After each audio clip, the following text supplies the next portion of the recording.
But then when he hit me with the, yeah, man, they need to know who the fuck made them. Oh yeah, and if that it wasn't for me, they motherfuckers be still stirring chocolate. Yo, I said, yo, where my Twitter at, cuz? Hold up. Where my Twitter at? Hold up, but check this out. Where my Twitter? At the end of the day, right? As a child, if a motherfucker is walking towards you, trying to fight you, eventually you're gonna end up against a wall. Mm-hmm. And the only thing you can do is fight. Yeah. So, not having nothing constructive, not even that you don't have nothing constructive to say, you don't have anything constructive that you can say. And what's even worse is you can't even make up no shit. Because anything you gonna make up gonna sound way worse than what the fuck actually happened. So what I do, I'm gonna be a tough dude. I'm gonna be a tough dude now. And we've seen Hiram since then. There ain't no crazy shit, you know, without it, what the fuck it is. I mean, there's a whole lot of shit that happened that, like, you know, honestly, if he wasn't the person that was there, it was certain shit that we wouldn't have seen. Mm-hmm. You know what I'm saying? It was certain shit that the situations wouldn't have come up because they wouldn't have happened the same way with another person. You know what I'm saying? Yeah, no, I get it. Man, you know, and I'm going to tell you, though, at the end of the day, the flip side of it is ain't nothing really get fucked up until niggas started looking for their money. Okay. Because I'm going to tell you, because we was the only ones there really that could blow, they spent that motherfucking money. Nigga, we went and did we did Soul Train so much that when we won our first Soul Train award, first thing I said was, how much this shit cost? Mm-hmm. You know what I'm saying? Mm-hmm. Motherfucker told me I wanted to Billboard award before the award show. That just go show you how shit. Right. You know what I'm saying? No. Motherfucker literally walked up to me. I'm sitting down eating and said, congratulations, nigga. Nigga, my clothes wasn't even mine yet. Now let's talk about the brotherhood. You know what I'm saying? I'm sitting there in my drink like, now, you don't know nobody I'm fucking, so I ain't got no kid on the way. I don't know what the fuck you congratulating me for. Let's talk about the brotherhood between you, Wood, Jazz, and Sisqo, right? Mm-hmm. Now looking at it, like, I know Woody too, and for me personally, I think Woody is like an introvert. Like, he always come off very shy. Anybody meet Wood always got glasses on. But talk with his head down. Monkey sheet to beat the shit out you. Of course. Like that nigga's gonna rip your arms off. What do you mean, man? Woody done. Woody's gonna fuck you up. But he's very. He's not an antagonizer though. But never gonna be. At that time when you guys are at the height and you guys are rising, and he decides to leave. On the outside looking in, people like in your position be like, damn, like why he walking away from the money, walk away from the fame. But for me, when I look at it, I'm like, you gotta be a very spiritually strong person to take your belief and ride with it, because a lot of people won't do it. You have a moment? Okay.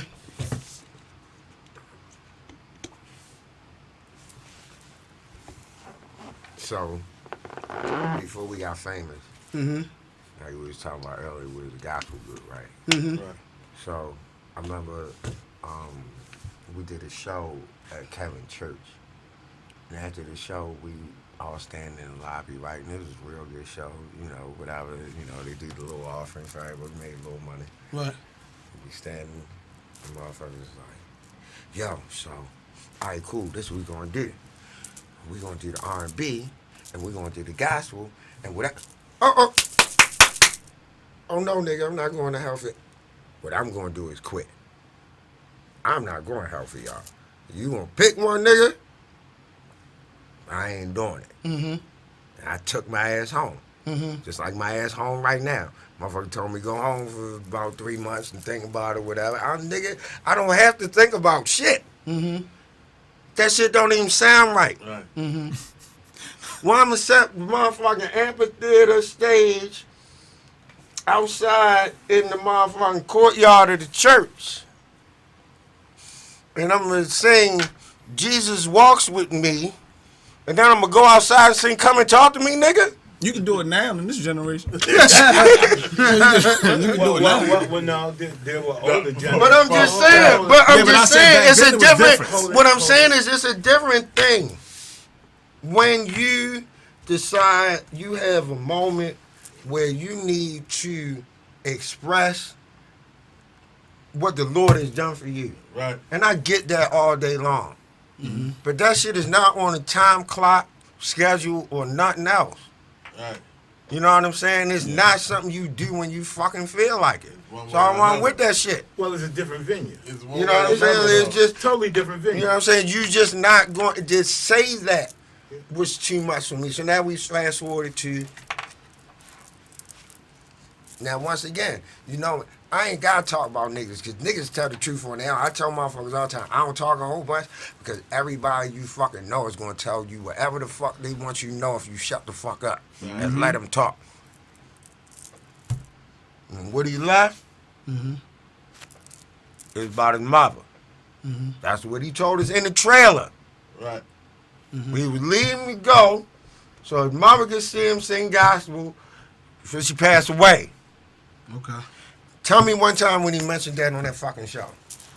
I didn't see it. Right. Yeah, I didn't see it either.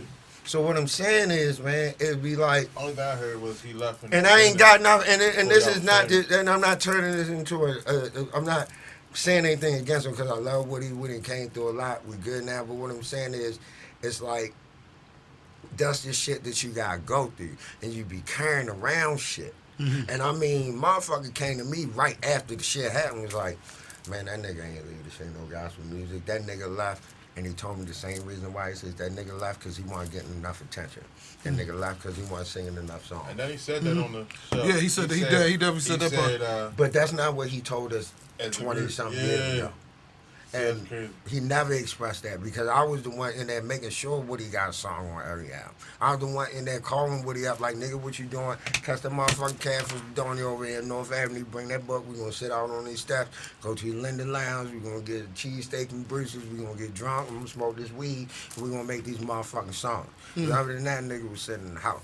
So it's like, motherfuckers don't know. Like, it's a lot of shit, man, that you... I said when I was on Jack Through show, and I forgot the question he asked when I was like, yo, when it come down to it, man, at the end of the day, when you're on a team, you do a bunch of shit you don't want to fucking do. Because that's just what it is. So, you know, it's like you walk around with stuff like that, and then you don't want to be the one to, like, burst somebody's bubble or some shit like that. So then every motherfucking person you meet after that, you just keep the bullshit. Right. And then when the other guys come, you tell the truth. Well, the other thing is we don't know what outtakes they took out of that interview. Man, listen. Yeah.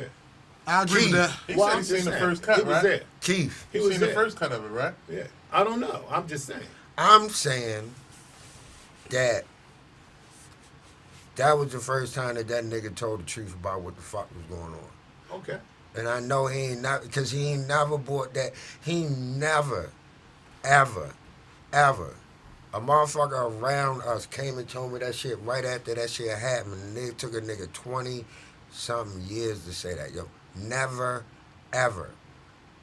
You know, 20 years ago, you know, you're a different type of person. Like, you know what I mean? Like, a young adolescent, you know what I mean? You know, so it probably took you a while to grow into, like, let me get this shit off my chest. But at the end of the day, nigga, we on the set of the Wild Wild West, nigga.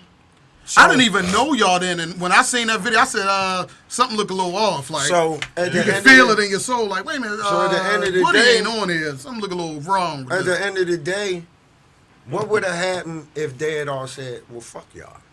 Fuck all y'all. I don't know. And it was Will Smith then. Or what would have happened if they was like, oh, well, since the rest of y'all ain't going to be here, we'll just take Sisqo. Right. Because you ran here lying to niggas and shit. Yeah. That's some real shit. Yeah. I'm just saying, like, it turned into some different shit then, like, and I'm not saying that, you know, just like the space I'm in now, I'm not saying that it wasn't legitimate at that moment. But if you're going to do some shit that's going to affect everybody, you need to make sure that shit is grounded in the fucking foundation of life, nigga, for real. True. You know what I'm saying? Like, you need to make sure, because that led to the three of us being out there by ourselves, which led to fucking Jazz passing out at the fucking Essence Awards when we fucking headlining and shit, which led to Sisqo being like, man, fuck this, I might as well do this shit by myself. Mm-hmm. Right. And the thing that's crazy about that, because back in the day, right, I know people that know Woody too, right? So they said the same shit, right? They said the same shit, like, yo, like, he ain't That nigga ain't leave no gospel, yo. And I was like, that was the word, yo. Everybody in the fucking world, sorry, yo. Everybody in the fucking world knew that Woody did not leave for that reason, yo. And then watching it, when he says, like, when he does say, like, oh, you know, when we got there to the Wild Wild West set, it was like, oh, these guys, like, da-da-da-da. And I was sitting there looking like, and then when he come and hit you with the rest of it, I was like, damn. Yo, a couple years ago, they told me this is we had, you know what I'm saying? Everybody had the same shit. It wasn't like Sisqo had his own trailer and we was over here with Crafts. We all in the same shit. Mm-hmm. The nigga literally showed up late and then came and told us that shit. Mm-hmm. One no. Sisqo singing ad-libs, yo. Every video you'd ever shot, nigga, when you was singing your leading ad-libs, didn't they do a motherfucking cutaway of you by yourself, yo? So what the nigga supposed to take us with him when we not singing, yo, just to stand there and sit? Mm-hmm. But like I said, the mindset you talking about 20 years ago. Like, you know what I mean? Like, you young. Where he coming from. I mean, I get what he's saying. Like, I get what he's saying. You at least, nigga, for that I'd have been left. You at least. I was trying to leave in '98, nigga. I wrote it at the end of the album. Through all our music, everything. Through all our music, I hope we live forever, nigga. I was ready to go then. Right after we finished. I don't think you ever wanted to be in the front anyway. For the people today. When you said you wrote that at oh, the end yeah, of the yeah. album, It used to be a book that came inside this shit called CD. And you can write shit. You can write shit on it. Yeah, line of notes. Your thank you. Like, what is he talking about? Like, Google that shit. You show them a jewel case, they like, what the hell is this? You can get one for like $50 on They still eBay. give Grammys for liner notes. For real? Yeah. That's crazy. The best line of notes. I don't see that on my Apple. Yeah, you know what I'm saying? That's you crazy. can barely get the fucking lyrics, but nah, man. I mean, it's like I said. I mean, to everything gotta whether it's immediate or down the line, everything has an effect. So it's not about what you do or don't do. It's just let that shit be what it is so you can stand on it. Because if you go backwards in all this shit, now you had the snowball effect from motherfuckers not knowing what to do because of a situation. Now watch this. All a nigga really had to do was say, yo, I'd like to sing more on the next album. And I was just thinking that the whole 21st The same way. Because something simple.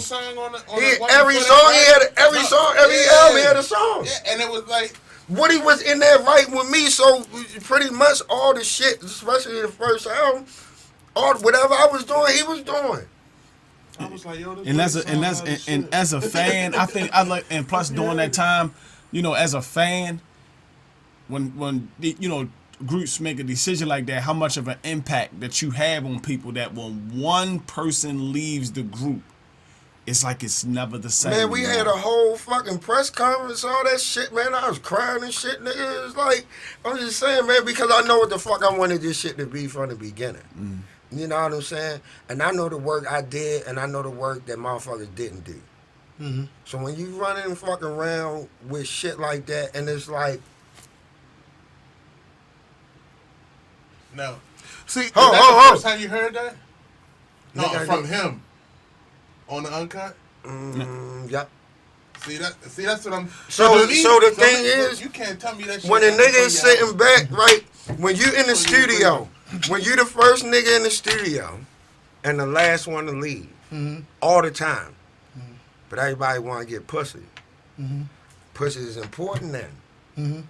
20 years later, though, you remember you got that pussy when you couldn't get what the fuck you complaining about. And that's just all about growth. From So the being thing young, is, like, now, but 19, here's the 20, problem. and they throwing Here's the problem. Pussy at you like this. I don't know. Here's I the might be problem. like, I've continuously had the opportunity I'll lip sync right to make up for everything that I didn't figure out there. But everybody don't get that. So you just end up in limbo forever. So then, it's like you don't know when you're trying to do certain shit because it go back to that thing. I'm looking at what you're saying, but I know that there's some other shit. Right.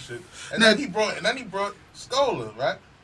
Well, the way Scola was working on the gospel album. Well, Scola was working with Woody. So when Woody came back, well, what happened was, for real, they was calling me and I was like, no.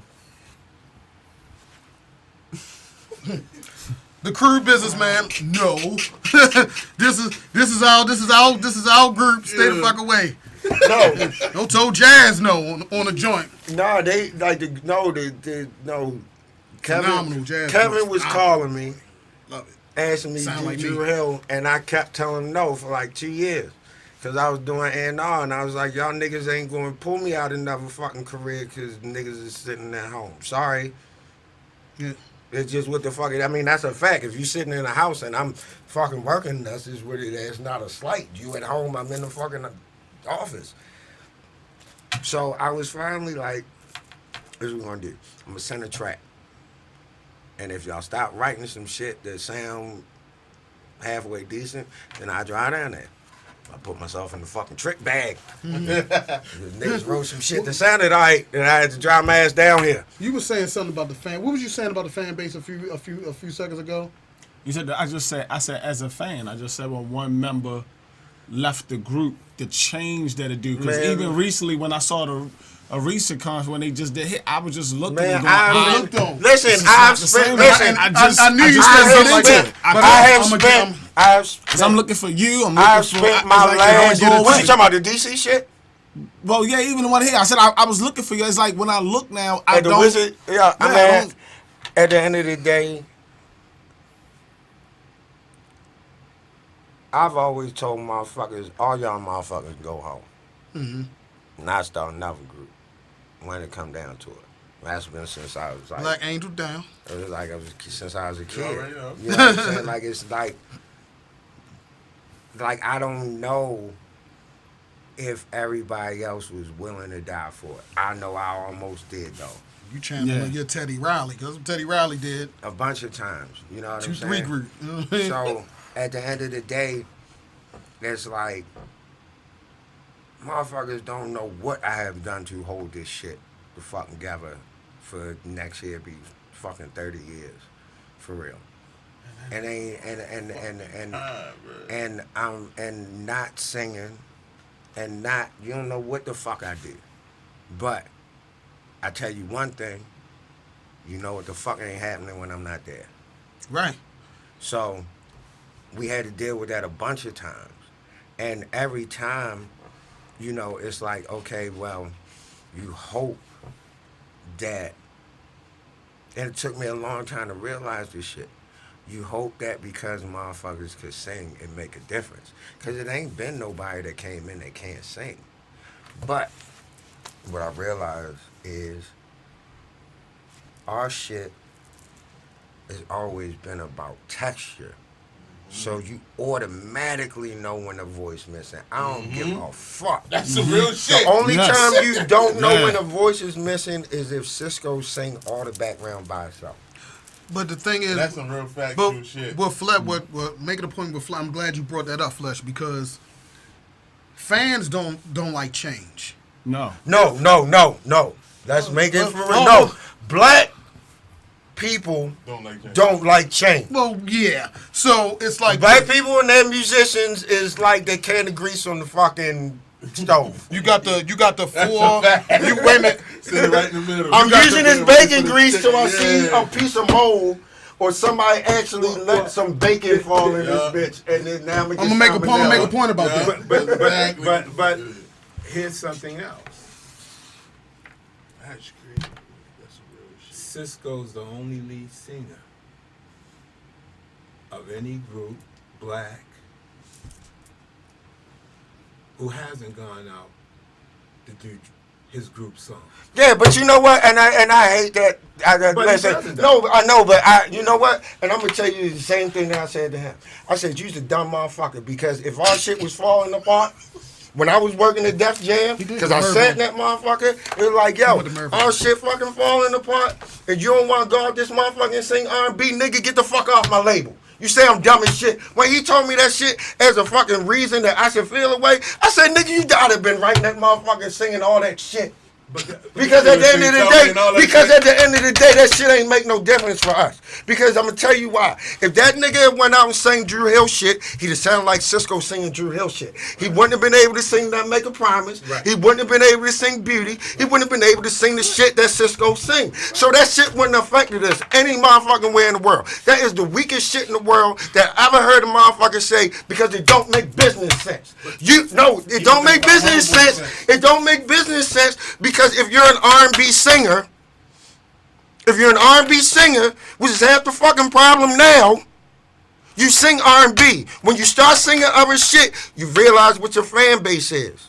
For real. And all you gotta do is look from one album to the next to see who the fuck bought them goddamn records for real. Right. So the nigga should have went out there and sang the fuck out of Tell Me and We're Not Making Love No More and every motherfucking record in the world that his voice was on for himself.